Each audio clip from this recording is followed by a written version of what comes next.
Patrick. Okay, now let's come back to the UK and censorship. And Ofcom has announced a discussion paper for the next censorship round. And it's all about how to deal with deepfakes. Now, this is a second discussion paper on the topic, and this time it's going to focus on so-called attribution measures. So that includes watermarking tools, provenance metadata schemes, AI labels, and context annotations, as they talk about it. Now, they are saying that these measures are designed in one way or another to attribute certain types of information to a piece of content. For example, information about who created it, how and when it was created, and in some cases, whether the content is accurate or misleading. They say that the sharing of certain types of deepfakes is regulated under the Online Safety Act 2023, but that they will draw on the paper's insights to inform their policy development and supervision of regulated services. Now, my question is, what are the chances, Patrick, that in the effort to deal with deepfakes, that real content, which might be counter-narrative, is labeled as deep fake or as something similar, and we end up with this being a major sort of spoke in the censorship wheel? No, absolutely. And also you can temporarily label something as being deep fake or disinformation, and it creates enough confusion early on, especially in a crisis moment. And that's when if the narrative is able to push through, because counter narratives are being suppressed using these tools. This is absolutely terrifying, what they're planning to do. And it's all going to be automated under AI. Right. That's the crazy part about it. Absolutely. Now, one thing that Ofcom isn't dealing with, and which I, for one, would consider an online harm, is regime-led propaganda operations. Now, the UK column, amongst others, has been highlighting this for years. Let's put that up with our coverage of Integrity Initiative, also Andy Price's Foreign Office Counter Disinformation Media Development Program, and the successor to the Integrity Initiative, the Zinc Network. But we have to say a massive well done to Declassified UK for their latest on the Zinc Network. And they're saying that the UK government is secretly paying foreign YouTube stars to publish propaganda videos. Declassified can reveal a 3-year investigation has found that online influencers are made to sign legal contracts banning them from disclosing the government's involvement. And they're saying that Whitehall officials give feedback on each video before the influencers are allowed to publish them. The work is coordinated by a London-based media agency, they point out, called Zinc Network Limited, on behalf of the Foreign Office, in a deal worth nearly £10 million of public money. Well, I thought that's an interesting figure. Let's have a look and see how much Zinc Network has received from the Foreign Office. So let's go to the UK column's Foreign and Commonwealth and Development Office spending website. That we can see on screen here, between September 2019 and June 2022, Zinc Network received £1.4 million from FCDO.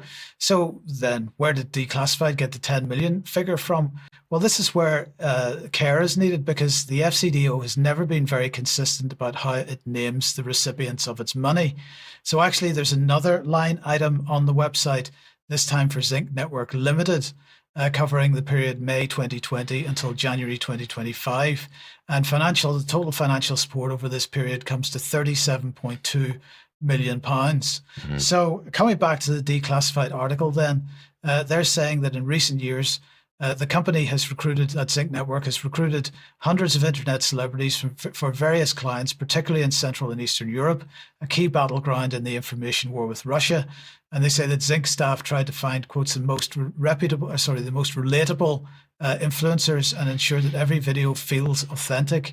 And crucially, the influencers, as they've said, were instructed to sign non-disclosure agreements prior to being told of Foreign Office involvement. And as a result, anyone watching these videos would have no idea that they'd been funded and signed off by UK government officials.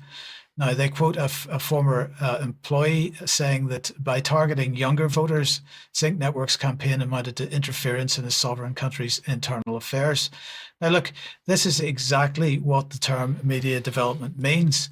UK Column was one of the first to talk about Andy Price and the Counter Disinformation and Media Development Program in the Foreign Office.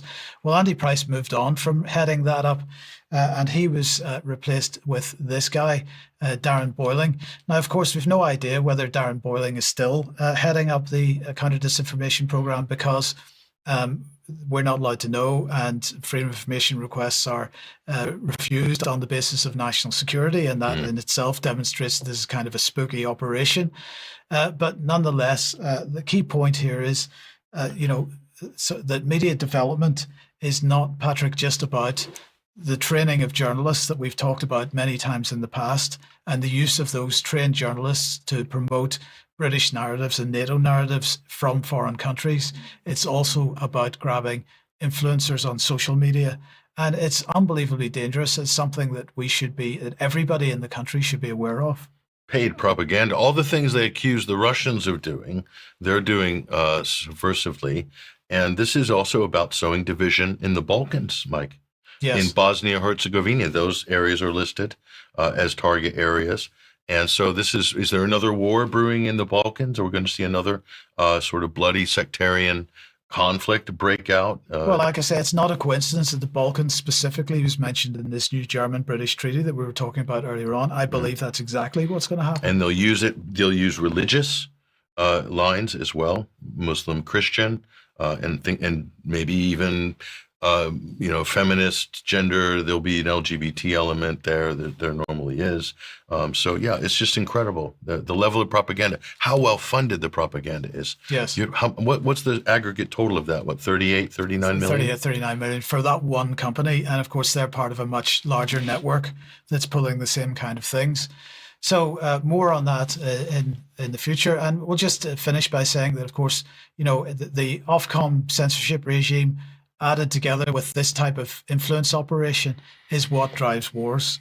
And so we'll leave that there for now. Let's come back to you, Mark. And the